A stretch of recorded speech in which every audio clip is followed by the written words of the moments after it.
Welcome back, everyone. Ready for another deep dive? Today, we're all about visual effects, the magic behind the movies. Yeah, it's more than just spaceships and explosions. Oh, absolutely. Oh, But we'll get to those too, don't worry. We've got this great article from Synapse Studio. These guys are like VFX royalty, you all know? right. Yeah. They've worked on some really huge projects. Yeah, their insights are amazing, really get you thinking. So buckle up, folks. We're going on a wild ride through the history, the tech, and even the future of visual effects. From the earliest days of cinema to, whatever's coming next, it's changed so much. Even I'm still learning. I know, right? It's mind-blowing how it all started, like way back in the silent film era, before talking pictures. Can you imagine? Oh, yeah. Those early filmmakers, they were pioneers, figuring it all out. True innovators. And, there's this one guy, Georges Méliès, back in 1902, made this film A Trip to the Moon. Like, iconic. Absolutely. That film, it was groundbreaking for its time. But how did they even, make that stuff happen back then? No computers, no fancy software? Well, Méliès was a master of in-camera tricks, like a stop motion. Stop motion, like they use for those old claymation movies. Exactly. Stop the camera, move something a tiny bit, start filming again. It's the basis of animation even today. Whoa, so that's how they got that rocket to, crash into the moon's eye. That's it.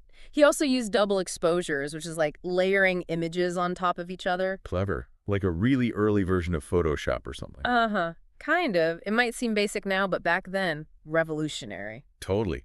And you know what's crazy? That was just the beginning. Oh yeah, things really took off from there. By the 1930s, you had Hollywood's golden age, big studio productions, and the effects, they just got bigger and bolder. Like King Kong, 1933. Talk about a visual spectacle. A giant gorilla. How did they do that back then? I know, right?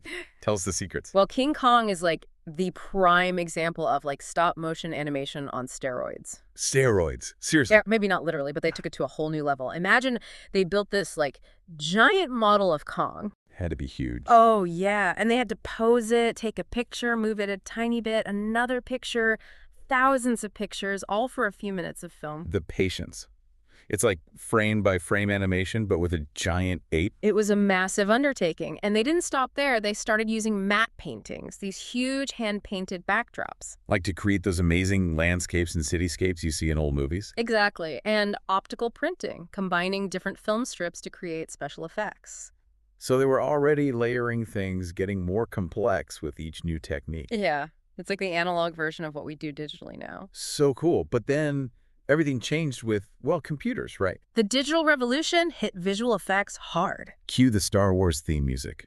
Because that's when CGI, computer-generated imagery, really exploded, right? Star Wars, 1977, it changed everything. Spaceships, those epic battles, it was a whole new level of realism. Remember those X-Wings and TIE fighters? I mean, they looked so real, it blew everyone's minds. It wasn't just about how things look, though. CGI, it changed how stories could be told.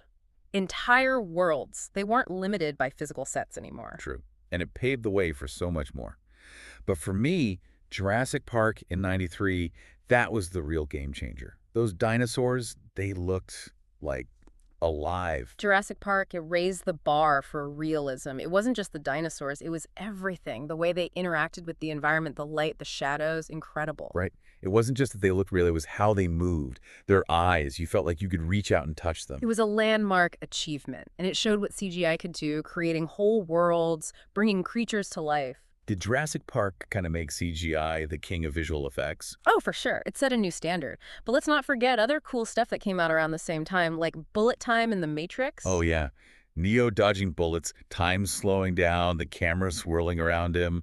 Still so cool. Bullet time. Used a bunch of stay cameras, all triggered one after another to create that frozen time effect. It changed action movies forever.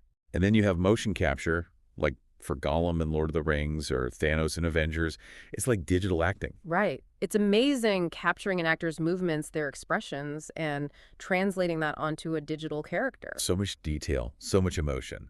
And behind all this amazing technology, there's a whole team of talented people, the VFX artists. The unsung heroes, absolutely. They're the ones making the magic happen. And their work, I mean, it's got to be demanding, right?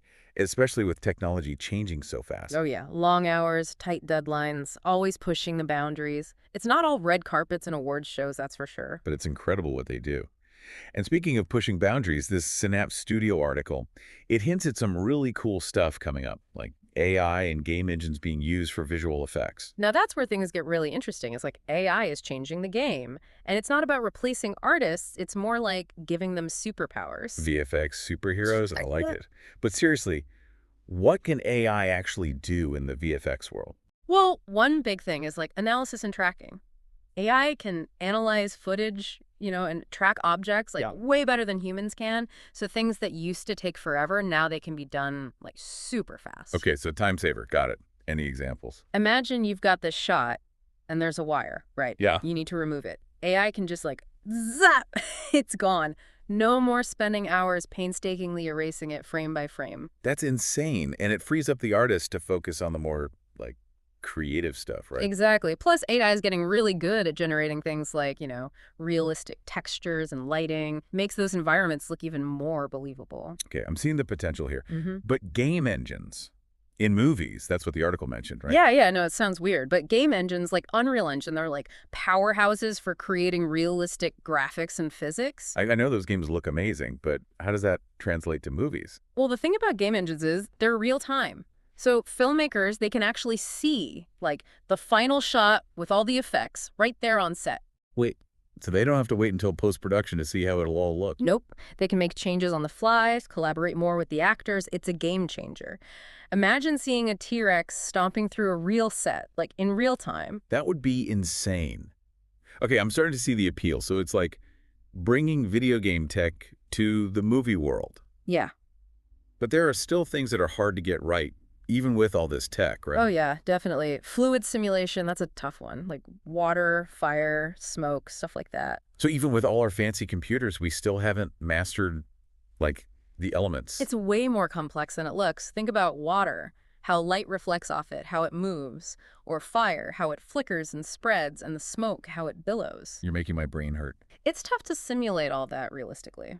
Takes a lot of computing power and some seriously clever algorithms. So the next time I see a giant wave crashing or a building on fire in a movie, I'm going to appreciate it on a whole other level. Yeah, it's a testament to the skill of the VFX artists who can pull that off.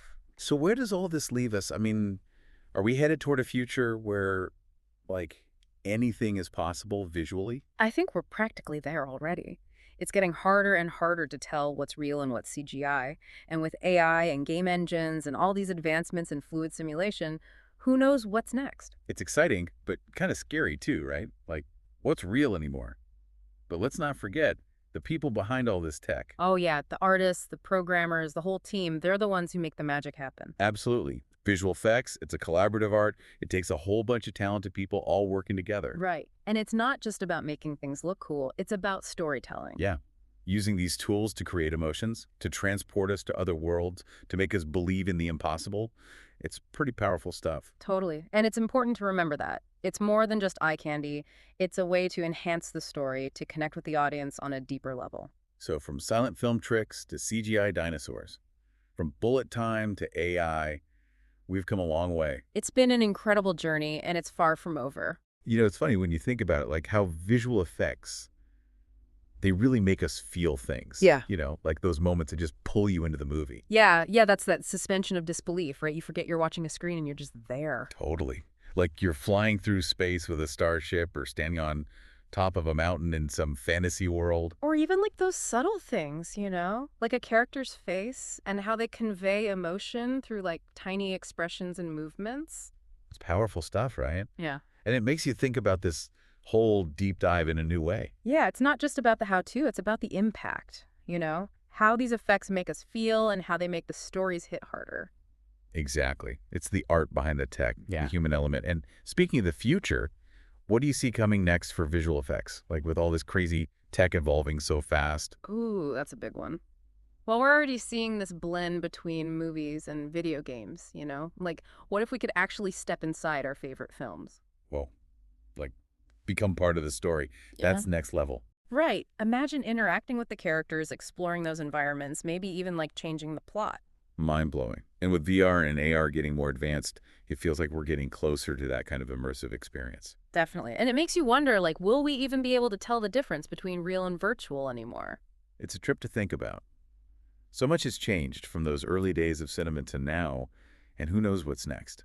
Yeah, From stop motion to CGI to AI, it's been a wild ride. And we've only just scratched the surface, but hey, that's what makes it so fascinating, right? Absolutely. There's always more to learn, more to explore, and more movie magic to be made. Thanks for joining us on this deep dive, everyone. It's been a blast exploring the world of visual effects. Thanks for having me. It's been fun. And to all our listeners out there, keep your eyes peeled for those amazing visual moments in your favorite films and keep those imaginations running wild. Until next time.